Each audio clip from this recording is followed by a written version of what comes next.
Children, I welcome you all to your English class today. And children, before I take up this video, I'm presuming that you are well versed with the already taught simple present tense and also the topic which I would be taking today, that is lesson number 14, simple past tense.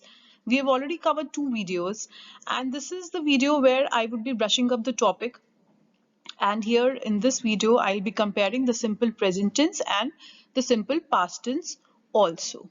So let's begin. Now the words you can see here, like yesterday, last year, in 1476, in 1995, 5 years ago, last week, all these words tells us about simple past tense. Past means, children, something which is over, which is not happening right now.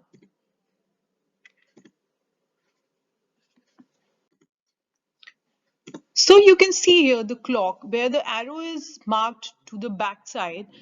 All these all these words which are mentioned here, like the yesterday, last weekend, last week, last month, last year, they all depict about the past instances which have happened before. They are not happening right now. For example, you finished your class 1 last year. Last weekend, I had my favorite ice cream. Last month, it was my birthday. So if you observe all these words, they tell us about the past instances, the past tense. All right, children. Now let's compare simple present tense and simple past tense. Now, the sentence in simple present tense is, she eats her breakfast every morning. And in the past, the sentence becomes, she ate her breakfast. So here, if you observe the word or the verb eats and ate, they tell us about the tenses. The word eats tells us about simple present tense, and the word or the verb ate tells us about simple past tense. To further comparison,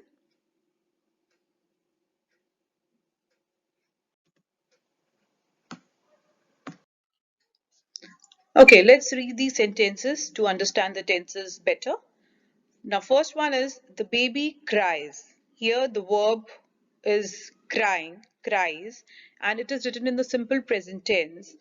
And if we change it into simple past tense, the sentence becomes the baby cried. So you can see the verb cries, it changed into cried. All right, so this is the way we change the form of the verbs, which you will be learning in class 3. Now moving on to the next sentence, the children play cricket. It is written in a simple present tense, and here the verb used is play. Now when we talk about simple past tense, it changes into the children played cricket. So the verb play changed into played here. So children, let me tell you that the tenses, this topic, basically the tenses which takes into consideration the simple present tense, the simple past tense, and further also we'll be covering more tenses. The tenses form the base of English grammar. Very important to understand. So please re-revise it again and again. I hope you understood the topic clearly, and you have to go through the exercises now for further understanding and better learning also. Make it a habit to tell people thank you, to express your appreciation sincerely and without the expectation of anything in return.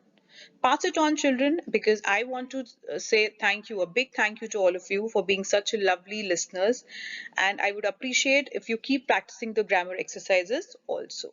Enjoy, take care, be safe. Bye bye.